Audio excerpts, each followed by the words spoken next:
Ito ang Hardin ng Panalangin kasama si Pastor Dave De Guzman.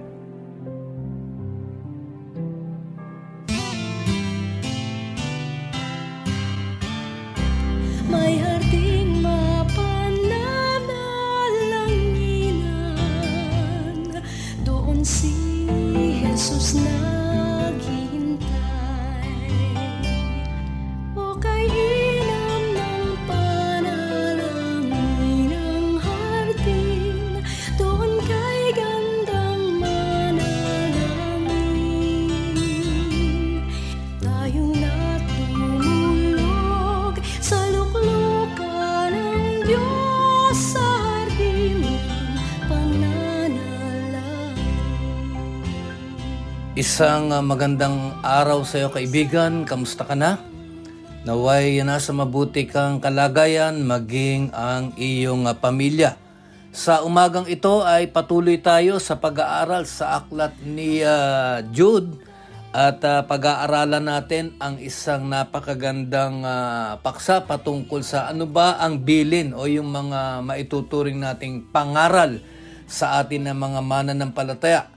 Sa kapanahunan natin ngayon sa aklat ni Jude kasi makikita natin doon ng yung laganap ang mga maling katuruan at maging mga bulaang mangangaral. Tayo ay mapapaalalahanan kung papaano natin na pakikitunguhan ang mga ganitong pangyayari sa ating lipunan. Bago natin tunghayan ang salita ng Diyos, tayo muna ay manalangin.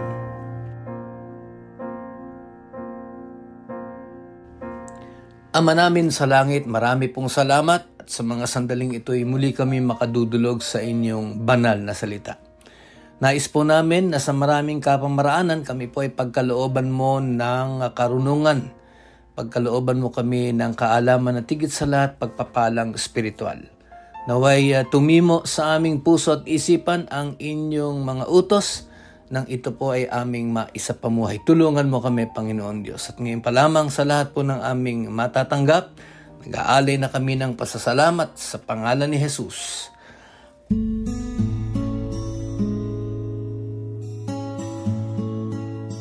Kaibigan, kung hawak mo ang iyong Biblia, pakibuksan mo doon sa aklat ni Jude, no? Bago ito mag-Revelations. At pag-aaralan natin ang verses 17 to 25. Ito ay isang chapter lang. At dito sa verses 17 to 25, titignan natin kung ano ba ang pangangaral o yung mga maituturing nating advice sa atin na mga mananampalataya. Pagtutuunan natin ang pansin ang verses 20 hanggang verse 22. At ganito ang ating mababasa. Sabi rito sa aklat ni Jude, o in the book of Jude, verse 20 muna, sabi rito, no? Magpakatatag kayo. Lagi kayong manalangin sa tulong ng banal na espiritu, manatili kayo sa pag-ibig ng Diyos, maawa kayo sa mga nag-aalinlangan. 3 verses po yun. Kiluhan ko lamang po yung mga payo para sa ating mga mangangaral. Sabi nga dito sa 3 verses na to, no, verses 20 to 22, unay magpakatatag kayo, lagi kayong manalangin sa tulong ng banal na espiritu, manatili kayo sa pag-ibig ng Diyos at maawa kayo sa mga nag-aalinlangan. At sa wikang Ingles, itong verses 20 to 22, iniklian ko lamang po at ganoon din po ang aking ginawa. Kinuha ko yung mga payo para sa atin ng mga mananampalataya. Sabi dito sa verses 20 to 22, building yourselves up, praying in the Holy Spirit, keep yourselves in the love of God, have mercy on some. Alam mo kaibigan, itong mga taga-pakinig ni Jude, ito ay mga mananampalataya at tayo ay may payo para sa atin at ito ay angkop sa ating kapanahunan. Nung kanilang kapanahunan, no, mahigit 2,000 taon na ang nakakaraan ay ganun na ang kanilang kalakaran. Maraming mga naglipanang na mga bulaang mangangaral, maging yung mga maling katuruan na kanilang ipinasok sa iglesia. Sabi nga ro sa mga early portions itong nag-iisang kabanata rito sa Jude, hindi nyo namalayan, sabi nanapasok na kayo ng mga bulaang mangangaral, dala ang kanilang mga maling katuruan. Alam mo kaibigan, dito sa pinag-aaralan natin, itong verses 7 to 25 lamang, dito pinaaalala sa atin na pagka tayo ay nananalangin, isa ito sa mga payo para sa atin. Pagka tayo ay nananalangin, ang ating pananalangin must always be in harmony with the Holy Spirit.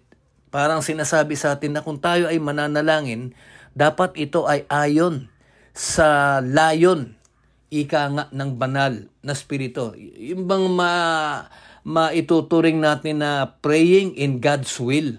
Ito usually yun kaya pagka tayo ay nananalangin, kung loloobin mo, yan, at kung ipaihintulot mo, naway ang aking panalangin, Panginoon, ito ay in line sa inyong layon sa aking buhay. Tapos humingi tayo ng tulong. Panginoon, tulungan mo ako, bigyan mo ako ng karunungan upang ang aking ihahaing sa inyo, ito ay ayon sa inyong layon. Prayer must be in harmony with the Holy Spirit. Ito yung isang payo. At dito, sinasabi rin dito, isa sa mga payo dito sa 3 verses na to, to grow strong doctrinally.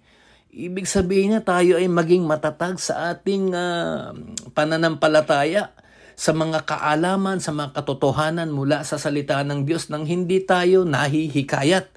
Alam mo kaibigan, ang paglago sa ating kaalaman sa salita ng Diyos, lalo na yung mga maituturing natin mga non-negotiables, yung mga maituturing natin mga doctrines, yaan ay kinakailangan isa pamuhay natin.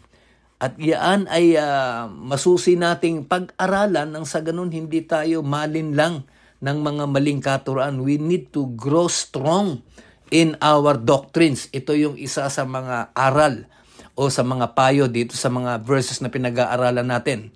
Sabi nga rin dito, we must also persevere in prayer. Kaya nga sabi nga, manalangin kayo sa tulong ng banal na espiritu. Yun ang sinasabi rito sa atin. Bilang mga mananampalataya, tayo ay pinapayuhan na to persevere in our prayer life. At higit sa lahat, yung sinasabi dito sa atin na yung ating pag-asa, ilagak natin ito sa ating Panginoon.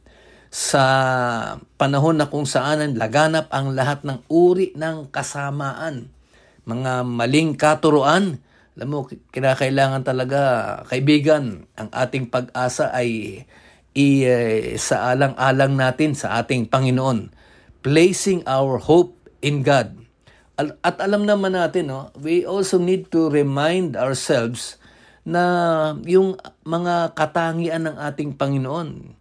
We need to remind ourselves that God would preserve us and God would protect us as long as patuloy tayong nananangan sa ating Panginoon. And ito ay angkop na angkop sa ating kapanahunan.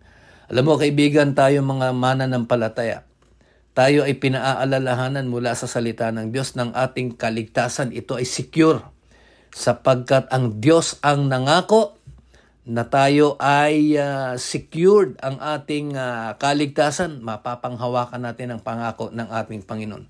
Hindi mawawala ang ating kaligtasan at tayo ay tinuturuan na ipakita natin na tayo ay tunay nga naligtas sa pamamagitan ng kabanalan sa ating buhay. Our salvation is secure. At alam mo kaibigan, dito rin ilan sa mga paalala rito may panghihikayat. Hindi lamang payo, may panghihikayat na to live a life that is holy. Sa larangan ng ating ginagawa, even sa larangan ng ating pananalita, dapat makita ng ating kapwa ang kabanalan. At higit sa lahat, lumayo tayo sa tukso.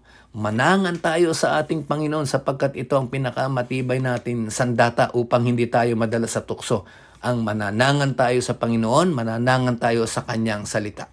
At sabi nga rito, isa sa mga payo, magpakita tayo ng awa sa iba nating kapwa na wala namang talagang sapat na kaalaman patungkol sa buhay na walang hanggan. Kaibigan, ilan lamang ito sa mga payo para sa atin na mga mananampalataya patungkol sa kung papaano natin tutugunin ang lahat ng uri ng kasamaan na naglipa na how to we deal with all kinds of sinfulness na laganap sa ating lipunan. Sinasabi nga rito, we must persevere in prayer at higit sa lahat, kaibigan, tayo ay hinihikayat magpakatatag at manangan sa ating Panginoong Hesukristo.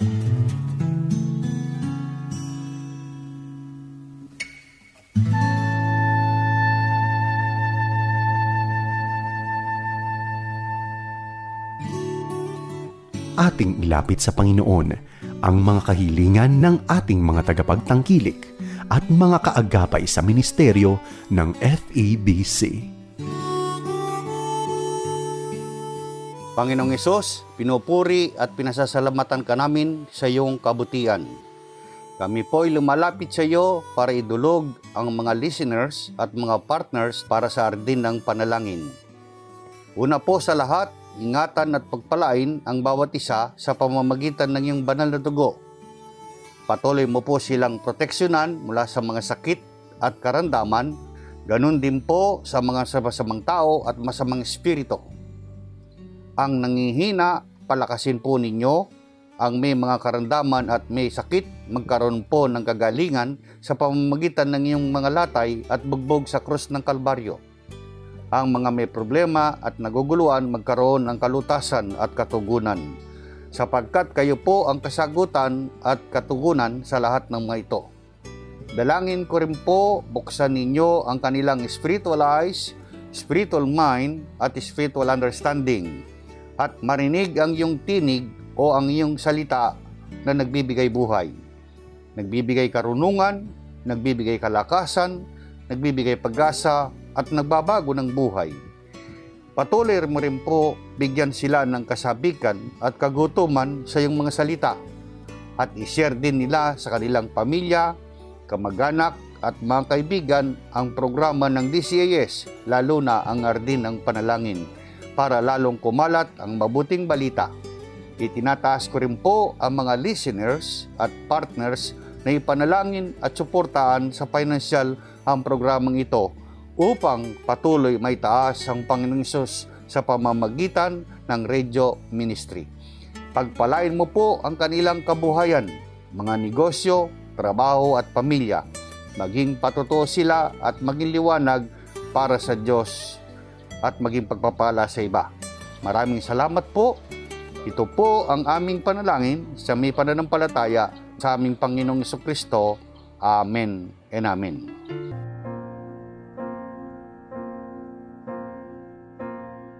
Bahagi pa rin po ng ating programa ngayong araw ng Sabado. Tayo po ay muling dudulog sa larangan ng pananalangin para po sa kahilingan ng ating mga kapatid sa pananampalataya. Ama namin sa langit, marami pong salamat sa napakagandang pribileyo ng pamamagitan sa larangan ng pananalangin para po ihaing ang mga karaingan ng aming mga kapatid sa pananampalataya. Kung loloobin mo, at ayon lamang sa inyong takdang panahon ay magkakaroon po ng katuparan ang mga itatalaga namin sa inyo. Ganito po, Panginoon, ang pananalangin ng mga sumusunod na kapatiran katulad ni kapatid Luningning. Ang kanya pong pamamagitan ay naway makapasa po sa board exam ang kanyang pamangkin na si Jaisel. Naway ipagkaloob mo ang pananalangin ni Luningning para po sa kanyang pamangking si Jaisel. At si Jaisel naman po, Panginoong Diyos, pagkalooban mo siya ng karunungan at ipagkaloob mo ang kanyang ninanais na siya po ay makapasa sa board exam ayon sa inyong takdang panahon at layon. Kay Gemma naman po, sa larangan po ng pananalapi ang kanyang idinudulog. Kay Azucena, ang kanya pong pamamagitan ay para po sa kanyang mga anak na naway magkaroon ng karunungan ng kanyang mga anak at tulungan mo si Azucena, Panginoong Diyos, kung paano niya papatnubayan ang kanyang mga anak. Kay Juan, sa larangan din po ng pananalapi, Lord, would you open opportunities para po kay kapatid Juan to be blessed sa larangan po ng pananalapi.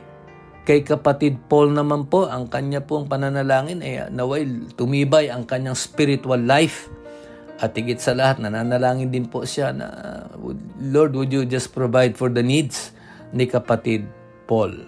Kay Dorothy naman po, kanya pong pananalangin ay kapahingahan as well as financial provision. At para po kay kapatid Romeo, ang kanya pong pamamagitan ay ang kagalingan para po sa kanyang kapatid. At marami pa po, Panginoong Diyos, maging sa mga sandaling ito, ang dumudulog sa kanilang mga private prayers at sila po ay nananalangin din sa inyo. Kung loloobin mo at ayon lamang sa inyong takdang panahon, ang aming pong mga inihaing. Saan man kami nananalangin, Panginoong Diyos, ito po ay magkakaroon ng katuparan kung ito po ay yung inyong loloobin at ayon lamang sa inyong kapanahunan. Ngunit anuman ang inyong maging tugon, sa anumang kapamaraanan, nag-aalay na kami ng pasasalamat sapagkat alam namin, Panginoon, mas maganda ang gagawin mo higit sa mga bagay na inihahaing namin sa inyo. Tanggapin mo ang aming pasasalamat sa pangalan ni Jesus. Amen.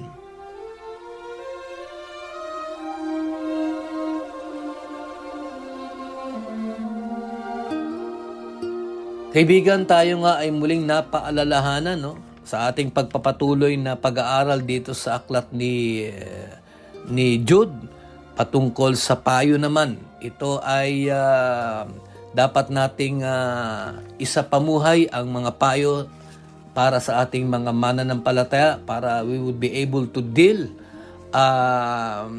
rightly, ika nga, sa mga palaso ng diablo, lalong-lalo na ang ginagamit ng diablo ngayon ay ang mga bulaang mangangaral, mga maling katuroan. At sinasabi nga sa ating pinag-aralan na dapat tayo ay maging matatag sa anumang larangan ng ating buhay, pananampalataya. Dakila naming Diyos, marami pong salamat sa inyong paalala. Naway ang aming pong natutuhan ng mga payong ito po ay aming maisapamuhay. Bigyan mo kami ng kalakasan, bigyan mo kami ng karunungan, at higit sa lahat, Panginoon Diyos, tulungan mo kami, ilayo mo kami sa tukso. Ito po ang aming panalangin sa pangalan ni Jesus. Amen.